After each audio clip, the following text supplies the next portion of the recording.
ഏറ്റവും പുതിയ ഡിസൈനുകൾ, ഏറ്റവും കുറഞ്ഞ പണിക്കൂലിയിൽ, ഏറ്റവും മികച്ച ഓഫറുകൾ. Only at Regalia golden diamond, Chavakkad. Guruvayur കിഴക്കേനടയിൽ കാലപ്പഴക്കത്താൽ നശിച്ച മഞ്ജുളാൽ തറ പുതുക്കി പണിയുന്നതിന്റെ ഭാഗമായി വെങ്കലത്തിലൊരുക്കുന്ന ഗരുഡശില്പത്തിന്റെ ആദ്യ കളിമണ്ണ് രൂപത്തിന്റെ നിർമ്മാണ പ്രവർത്തനങ്ങൾ വിലയിരുത്താൻ Devaswom chairman doctor V K Vijayan Unni കാനായിയുടെ പണിപ്പുരയിലെത്തി. ക്ഷേത്രം തന്ത്രി Brahmashri Dineshan Namboodiripad, administrator K P Vinayan, മെമ്പർമാരായ K R Gopinathan, C Manoj, executive engineer M K Ashokan, sponsor Venu Kunnappilly, Unni Pavaratty, Mottanmal Rajan എന്നിവരോടൊത്തായിരുന്നു സന്ദർശനം. നിർമ്മാണം പൂർത്തിയാവുന്നതിന് മുമ്പ് തന്നെ അതൊന്ന് കാണാൻ വേണ്ടി ഗുരുവായൂർ ദേവസ്വത്തുനിന്ന് ഭരണസമിതി ഒന്നടങ്കം എന്ന് തന്നെ പറയാം ഈ രീതിയിലൂടെ വരുന്നത്. വന്നപ്പോൾ ഞങ്ങൾക്ക് മനസ്സിലായി, തീർച്ചയായും ഞങ്ങളത് വന്നത് വളരെ നല്ലൊരു കാര്യമായി എന്ന്. കാരണം മുമ്പ് ഇത് പൂർത്തിയാക്കുന്നതിന് മുമ്പ് തന്നെ ഇതിന്റെ രൂപം ഇങ്ങനെയൊക്കെ ആയിരിക്കും എന്നുള്ളത് ഞങ്ങൾക്ക് പൂർണ്ണമായി മനസ്സിലാക്കാൻ കഴിഞ്ഞു. എന്ന് മാത്രമല്ല, ഞങ്ങളെല്ലാവരും വളരെ സംതൃപ്തരാണ്. ഇപ്പം ഈ ജോലി ചെയ്ത് കഴിഞ്ഞ ജോലി നോക്കുമ്പോൾ ഞങ്ങളെല്ലാവരും വളരെ സംതൃപ്തരാണ്.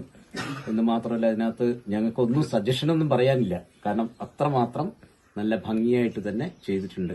ഇത് മണ്ണിൽ ചെയ്തപ്പോൾ തന്നെ ഇത്രയും ഒരു പെർഫെക്ഷൻ ഉണ്ടെങ്കിൽ തീർച്ചയായിട്ടും അത് ചെളിയിലേക്ക് മാറുമ്പോൾ അതിന്റെ പെർഫെക്ഷൻ ഒന്നുകൂടി വർദ്ധിക്കുമെന്നാണ് നമുക്ക് മനസ്സിലാവുന്നത്. 8 അടി ഉയരത്തിലും 16 അടി വീതിയിലുമാണ് ഗരുഡശില്പം നിർമ്മിക്കുന്നത്.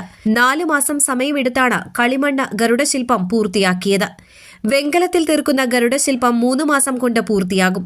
വെങ്കലത്തിൽ തീർക്കുന്ന ഗരുഡശില്പം കേരളത്തിലെ ഏറ്റവും വലിയ ഗരുഡശില്പമായിരിക്കും മഞ്ജുളാൽ ശില്പമെന്ന് ഉണ്ണി കാനായി പറഞ്ഞു.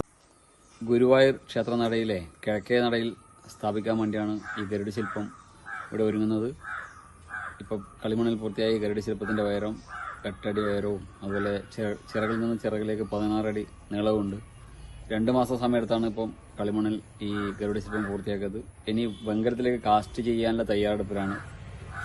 ഈ വരുന്ന 2 മാസത്തിനുള്ളിൽ വെങ്കലത്തിലേക്ക് കാസ്റ്റ് ചെയ്ത് ഇത് അനാച്ഛാദനം ചെയ്യാനുള്ള തയ്യാറെടുപ്പിലും കൂടെയാണ് സംഘാടകർ.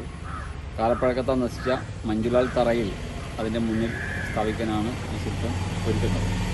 പഴയ ഗരുഡശില്പത്തിന്റെ അതേ അളവിൽ തന്നെയാണ് പുതിയ ശില്പവും ഒരുക്കുന്നത്. ഗരുഡശില്പത്തിന് സമീപം പൂമാലയുമായി നിൽക്കുന്ന കുട്ടിയായ മഞ്ജുളയുടെ ശില്പവും ഒരുങ്ങുന്നുണ്ട്. ശില്പനിർമ്മാണത്തിന് സഹായികളായി Suresh Ammanappara, K Vinesh, Balan Pacheni, K Biju, T K Abhijith, A Anurag, T K Arjun എന്നിവരുമുണ്ടായിരുന്നു. Circle live news, Guruvayur.